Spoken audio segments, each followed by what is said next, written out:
السلام علیکم ورحمۃ اللہ وبرکاتہ۔ الحمد للہ وکفا وسلام علی عبادہ الذین اصطفیٰ، اما بعد فاعوذ باللہ من الشیطان الرجیم، بسم اللہ الرحمن الرحیم۔ یا ایہا الذین آمنوا کتب علیکم الصیام کما کتب علی الذین من قبلکم لعلکم تتقون، صدق اللہ العظیم۔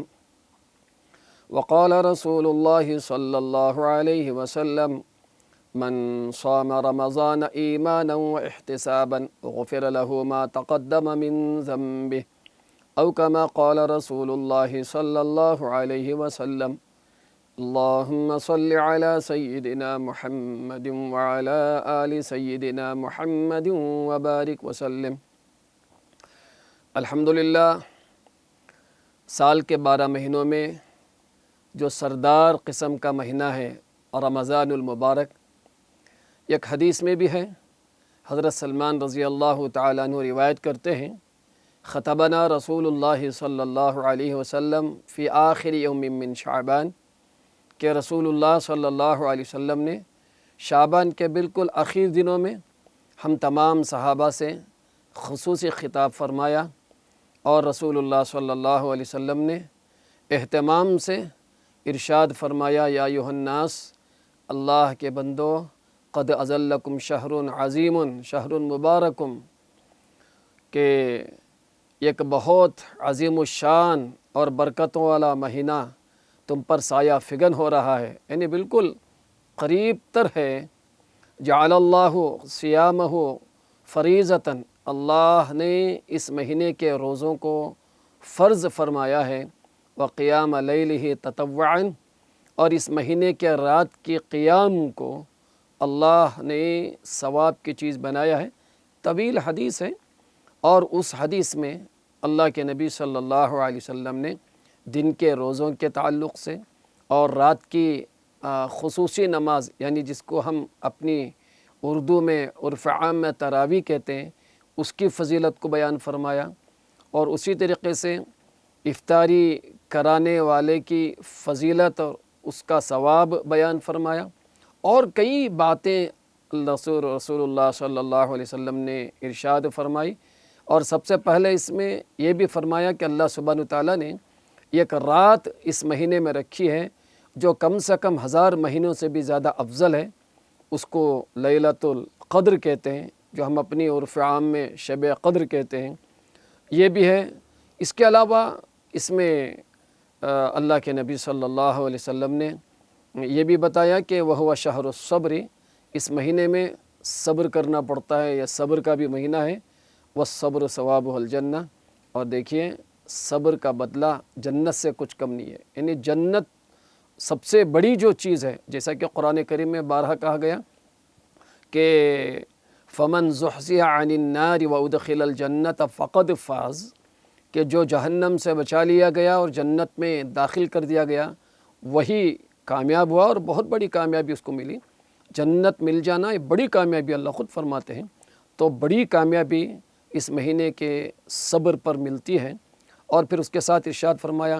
وہو شہر المواسات، اور یہ غم خاری کا مہینہ ہے۔ میں نے شروع میں قرآن کریم کی آیت بھی پڑھی، جس کا مطلب یہ ہے اللہ سبحانہ تعالیٰ اپنے بندوں سے خطاب فرماتے ہیں کہ اے ایمان والو، تم پر روزے فرض کیے ہیں جیسا کہ تم سے پچھلی امتوں پر بھی روزے فرض کیے گئے تھے۔ تو معلوم ہوا کہ روزہ یہ نیا عمل، نیا حکم، نیا تجربہ نہیں ہے جو ہم پر آخری امت پر تجربہ کیا جا رہا ہے، بلکہ یہ ایسا مقدس اور مبارک اور اہم عمل ہے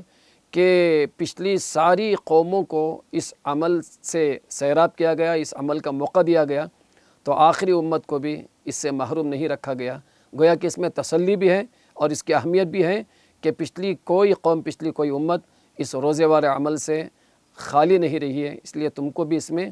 آگے بڑھنا چاہیے، روزے رکھنا چاہیے۔ اور پھر اس کے ساتھ فرمایا کہ یہ جو مہینہ ہے رمضان کا، ایسا مقدس مہینہ ہے کہ اسی مہینے میں قرآن کریم کو بھی اتارا گیا، شہر رمضان الذی انزل فیہ القرآن۔ تو یہ مہینہ کئی فضائل پر مشتمل ہے، اس مہینے میں لیلۃ القدر بھی آتی ہے، اسی مہینے کے آخری عشرے کا مسنون اعتکاف بھی کیا جاتا ہے، جس کو نبی کریم صلی اللہ علیہ وسلم نے ہجرت کے بعد سے ایک مرتبہ شاید چھوڑا تھا اور باقی پوری حیات مبارکہ میں اس کی پابندی فرمائی تھی، اور صحابہ کی بڑی جماعت رسول اللہ صلی اللہ علیہ وسلم کے ساتھ اعتکاف فرمایا کرتی تھی۔ وہ اعتکاف بھی اسی مہینے میں ہوتا ہے۔ اسی طریقے سے روزے رکھے جاتے ہیں اور رات میں خصوصی نماز جس کو تراویح کہا جاتا ہے وہ ادا کی جاتی ہے، اور اس میں افطاری کرانے والے کو جو اتنا ثواب ہے کہ روزے دار کو جتنا ثواب ملے گا افطاری کرانے والے کو ملے گا، جبکہ روزے دار کے ثواب میں کمی نہیں کی جائے گی، اس کو الگ سے ثواب دیا جائے گا۔ اور اسی طریقے سے اس مہینے میں دن میں اور رات میں ایک دعا ضرور روزے دار کی قبول کی جاتی ہے۔ اس کے علاوہ اللہ کے نبی صلی اللہ علیہ وسلم نے یہ بھی فرمایا کہ روزے دار کی افطار کے وقت کی دعا بھی رد نہیں کی جاتی۔ گویا کہ یوں معلوم ہوتا ہے کہ رمضان کے مہینے میں اس کے دن میں ایک دعا قبول ہوتی ہے، اس کے راتوں میں ایک دعا قبول ہوتی ہے، اور افطار کے وقت میں دعا قبول ہوتی ہے۔ گویا کہ دوسرے مواقع میں جیسے جمعہ کے دن فرمایا کہ پورے جمعہ کے دن میں ایک گھڑی ایک ساعت ایسی ہوتی ہے جس میں دعا قبول کی جاتی ہے، وہ بس پورے دن میں۔ لیکن رمضان مبارک کا دن 24 گھنٹے والا جس کے دو حصے ہیں، ایک رات کا حصہ ایک دن کا حصہ، تو اس میں دو دعائیں، بلکہ رات کے حصے میں دو دعائیں، دن کے حصے میں ایک دعا۔ دن میں ایک دعا ضرور قبول کی جاتی ہے اور رات میں ایک دعا قبول کی جاتی ہے، اور پھر خصوصی طور پر افطار کے وقت میں دعا قبول کی جاتی ہے۔ گویا کہ روزے دار کے لیے رمضان کے 24 گھنٹوں میں 3 دعاؤں کی قبولیت کی گارنٹی رسول اللہ صلی اللہ علیہ وسلم نے عطا فرمائی ہے۔ یہ بڑا مبارک مہینہ ہے، تو لہٰذا اس مہینے کی قدر کرنی چاہیے، اور خاص طور سے اللہ سبحانہ تعالیٰ نے خود اس مہینے کی مناسبت اور اس مہینے کا تعلق بتایا کہ اس مہینے کو قرآن کریم سے خاص تعلق ہے۔ گویا کہ اس مہینے کو جو عظمت ملی ہے وہ قرآن کریم ہی کی وجہ سے ملی ہے، اس لیے سارے نیک اعمال ہمیں اس مہینے میں کرنی چاہیے، اور خصوصاً خاص تعلق ہونا چاہیے قرآن کریم سے۔ قرآن کریم کی تلاوت کی بھی کثرت ہو، معمول سے زیادہ قرآن کریم کی تلاوت ہو۔ یہی وجہ ہے کہ 5 نمازوں میں تو قرآن کریم پڑھا جاتا ہے، لیکن اس کے علاوہ وَقِيَامَ لَيْلِهِ تَطَوُّعًا اللہ کے نبی صلی اللہ علیہ وسلم نے جو فرمایا کہ اس مہینے کے رات کے قیام کو، قیام کا مطلب کھڑا ہونا، یعنی نماز میں کھڑا ہونا، یعنی تراویح میں کھڑا ہونا اور قرآن کریم کی تلاوت کرنا، یہ اسی مہینے کی یہ خاص جو ہے مشغولی ہے۔ تو لہٰذا ہم میں سے کوئی اس مہینے کے اندر قرآن کریم کی کثرت میں پیچھے نہ رہے، وہ تراویح میں قرآن کریم کو سنا نہ ہو، اس کے علاوہ بھی قرآن کریم کی تلاوت بھی ہو۔ نماز کے اندر جو قرآن کریم پڑھا جاتا ہے اس کو قرات کہتے ہیں، فَقْرَؤُوا مَا تَيَسَّرَ مِنَ الْقُرْآنِ۔ لیکن نماز کے اندر ہو اور نماز کے علاوہ خارج نماز، جیسے اب ہم بیٹھے ہوئے ہیں، گھر میں بیٹھے ہیں، دفتر میں بیٹھے ہیں، فرصت کے موقع میں بیٹھے ہیں، مسجد میں بیٹھے ہیں، گھر میں بیٹھے ہیں، نماز نہیں پڑھ رہے ہیں، نماز کے علاوہ کی حالت میں قرآن کریم کے پڑھنے کو تلاوت کہتے ہیں۔ اللہ سبحانہ تعالیٰ اپنے پیارے نبی صلی اللہ علیہ وسلم سے بھی فرماتے ہیں اُتْلُ مَا أُوحِيَ إِلَيْكَ مِنَ الْكِتَابِ وَأَقِمِ الصَّلَاةَ، جو وحی آپ کی طرف کی گئی ہے یعنی قرآن کریم، اس کی تلاوت کا بھی آپ اہتمام فرمائیے اور نماز کو قائم رکھیے۔ قرآن کریم کی تلاوت کے ساتھ اللہ سبحانہ تعالیٰ اقامت صلاۃ کا حکم ملا رہا ہے۔ اس میں اشارہ یہ دیا جا رہا ہے کہ قرآن کریم خارج صلاۃ بھی پڑھنا بڑی بات ہے، لیکن قرآن کریم کو نوافل میں پڑھا جائے، اس کا اہتمام بھی ہونا چاہیے، کیونکہ شہر رمضان الذی انزل فیہ القرآن، یہ رمضان کا مہینہ روزے کا بھی ہے، اعتکاف کا بھی ہے،